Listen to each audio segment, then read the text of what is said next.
Assalamualaikum warahmatullahi wabarakatuh. Halo semuanya. Pada kesempatan kali ini, aku ingin melengkapi tugas ekonomi mikro tentang pasar monopoli. Jadi, aku akan menjelaskan apa itu definisinya, bagaimana karakteristiknya, faktor-faktor yang menimbulkannya apa, serta kurvanya sebagaimana. Sebelum itu, perkenalkan nama aku Irma Siva Fauzia. Aku dari kelas ekonomi mikro R02 Universitas Nasional. Jadi buat kalian semua yang pengen tahu gimana materinya, keep on watching.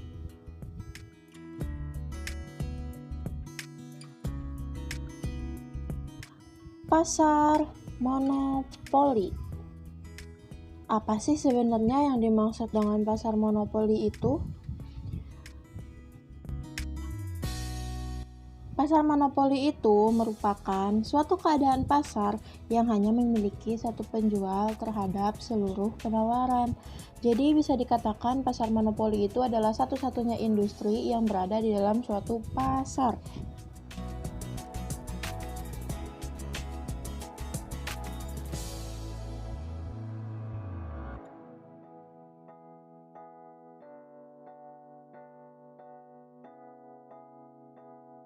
Ada yang tahu nggak sebenarnya pasar monopoli itu berasal dari bahasa mana? Kalau nggak tahu, ini aku kasih tahu. Pasar monopoli itu berasal dari bahasa Yunani, terdiri dari dua kata, yaitu dari kata monos yang artinya satu dan polis yang artinya penjual.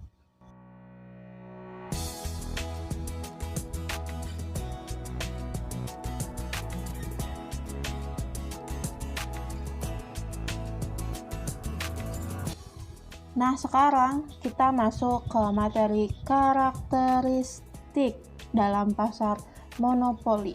Ada beberapa karakteristik yang bakal aku jelasin, yaitu yang pertama dari sektor produsen. Dari sektor produsen ini, seperti yang aku udah jelasin tadi sebelumnya, di satu pasar itu hanya terdapat satu penjual atau satu perusahaan.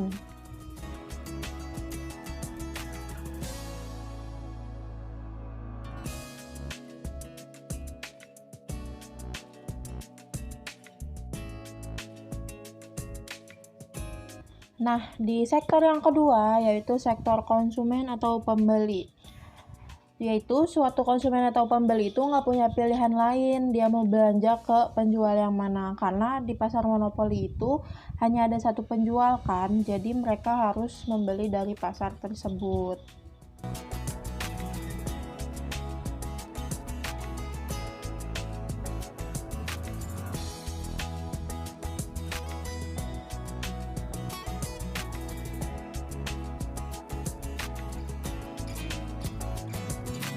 Nah, jadi untuk yang ketiga ada sektor produk atau barang. Barang ini yang dihasilkan nggak dapat digantikan oleh barang lain ketika di dalam pasar. Jadi si produk ini tidak punya duplikat produk pengganti yang sempurna.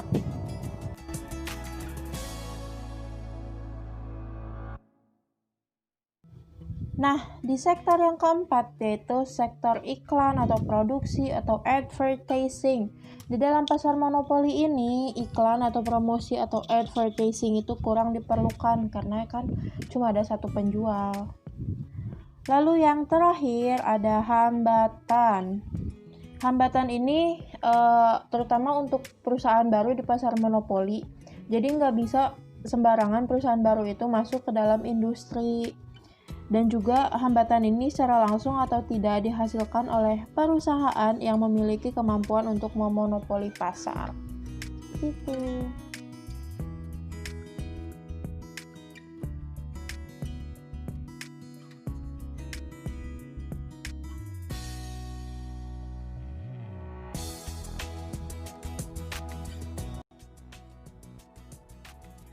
Untuk materi selanjutnya, kita masuk ke dalam faktor yang menimbulkan pasar monopoli.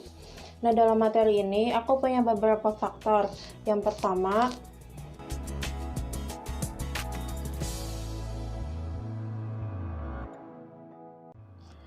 perusahaan memiliki satu sumber daya tertentu yang unik dan tidak dapat dimiliki oleh perusahaan lain.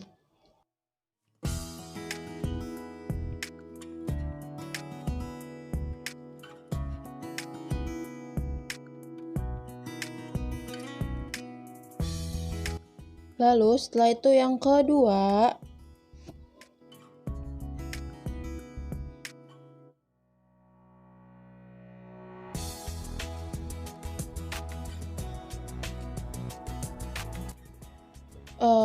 perusahaan-perusahaan atau industri yang tergabung dalam pasar monopoli pada umumnya dapat menikmati skala ekonomi hingga tingkat produksi yang sangat tinggi.